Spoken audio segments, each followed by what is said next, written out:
Ladies and gentlemen, Michael Jordan.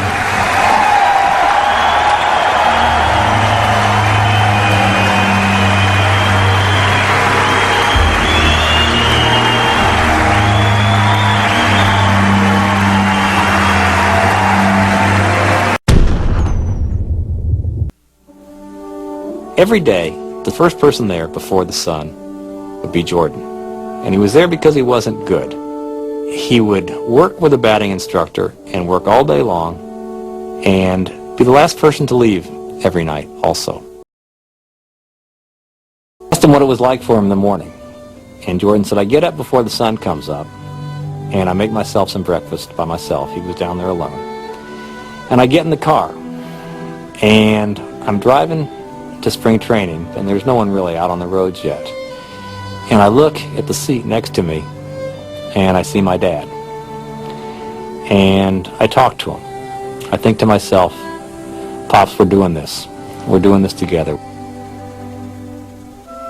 And the day would end, and he would say to the batting instructor, can we do a little more? I think I'm getting this. I think I'm learning this. I think I'm getting this. And that's when Sports Illustrated put him on the cover, saying that Michael Jordan has embarrassed baseball. And as I would watch him there every night as the sun was going down and the other ball players had left, and I would see this guy working to get better, Michael Jordan working to get better, I couldn't help thinking that if you ever have children, you ought to pray that they grow up someday to embarrass you like this.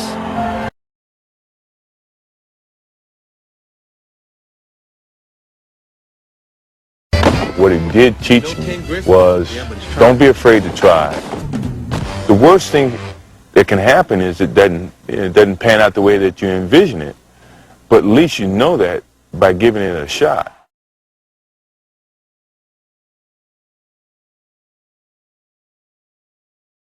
You never succeed without that possibility of failure. I mean, each time that I do something, I can go win or I can lose.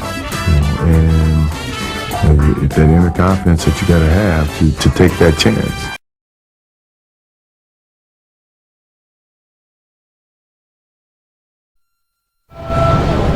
Maybe it's my fault. Maybe I led you to believe it was easy when it wasn't. Maybe I made you think my highlights started at the free throw line and not in the gym. Maybe I made you think that every shot I took was a game winner.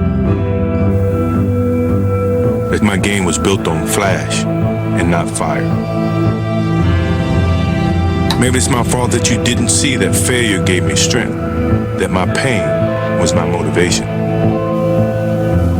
Maybe I led you to believe that basketball was a God-given gift and not something I worked for every single day of my life. Maybe I destroyed the game. Or maybe you're just making excuses. Thing that I've done in my life, I've taken a chance in either succeeding at it or failing at it. But I've taken that chance, and I will not let the opportunity of failure stop me from doing something that I truly enjoy doing. Jones to Jordan, left at the top of the key, shoots from there, he scores! Jordan scores! Jordan scores! The Wizards win 93-92!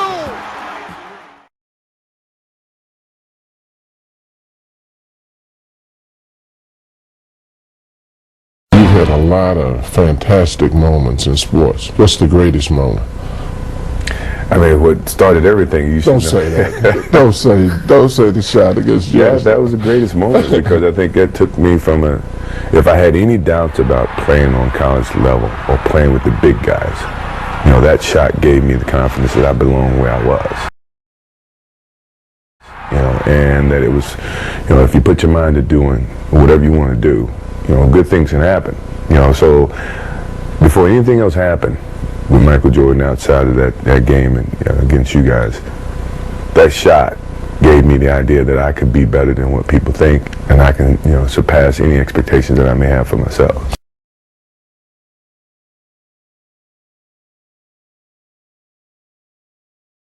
Let me turn it. What's your greatest disappointment in sports? I haven't had any disappointments. I mean, sports is a tool that teaches, and it teaches you bad things. It can also teach you good things. It's how you perceive those things. I've looked at every experience that I've had, negative and positive, and taken that as a positive. If I wouldn't change anything because I think it would alter some of the other things that happened. So when I look back, I can't say that I've had any bad things happen. Sure, I mean, you don't want bad things to happen, but you deal with bad things. You can't have good or without bad.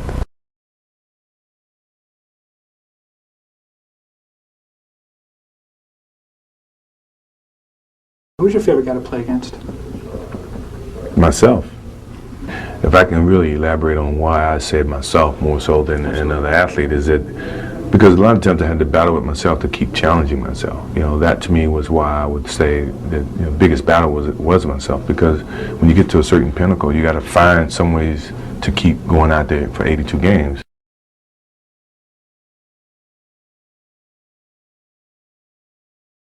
My competitive drive is far greater than anyone else that I've met. I think that I thrive on that. I think that's my biggest motivation in life. Is to compete.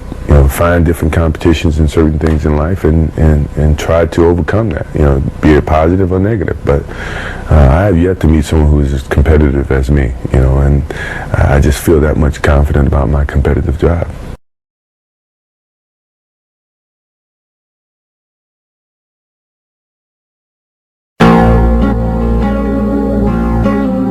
I've missed more than 9,000 shots in my career. I think what made him so special as a marketing icon is that he was natural. Today, when everyone really tries to be like Mike, they're trying so hard to invent a persona. I think that people see through that and it doesn't stand the test of time. I've failed over and over and over again in my life. And that is why I succeed.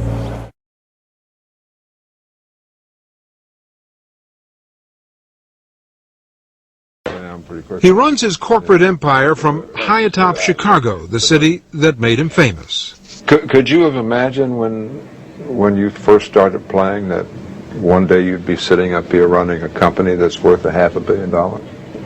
No. I never really thought about it. All I thought about was doing what I was good at and letting that open up a lot of opportunities for me and choosing from that point on. Michael, which were you more proud of, your athletic skills or the mental skills that you brought to the game, and which was more difficult to keep up? The mental skills came with the education of the game, that either I learned from Coach Smith before I got here, or I learned in the course of the coaching staff that I've been endured with. The mental part is hard because you have to really learn, taking everything that you've learned over a period of time and apply that to your game and tie that into the physical aspect to your game and make the complete basketball player that you try to become. So physically it's a little bit easier, but the mental part is the hardest part, and I think that's the part that separates the good players from the great players.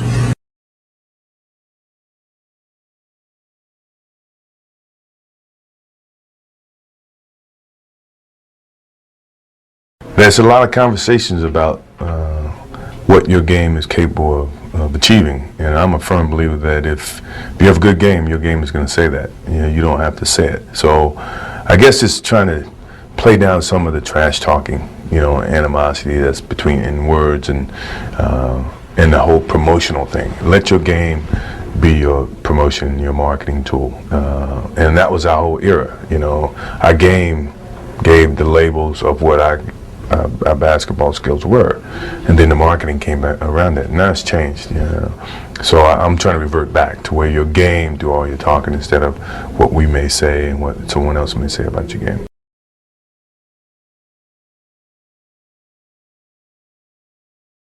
As you leave the game, what message do you want to leave to young athletes that are coming on? Be true to the game, because the game will be true to you. If you try to shortcut the game, then the game's going to shortcut you. If you put forth the effort, good things will be bestowed upon you. That's truly about the game. And in some ways, that's about life too.